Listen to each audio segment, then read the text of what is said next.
ঝিলাম নদী কাশ্মীরের কোন বিখ্যাত হ্রদের মধ্য দিয়ে প্রবাহিত হয়েছে? ডাল হ্রদ, উলার হ্রদ, গাদ্দার হ্রদ, সুরিনসা হ্রদ।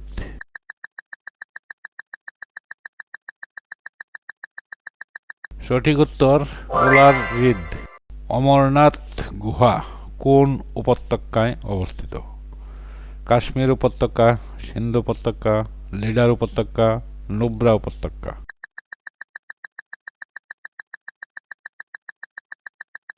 সঠিক উত্তর লিডার উপত্যকা। কাশ্মীরের কোন স্থানটি আপেল বাগানের জন্য বিখ্যাত?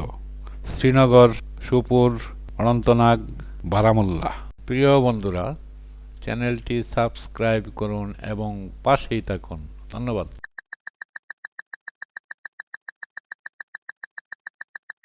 সঠিক উত্তর সুপুর।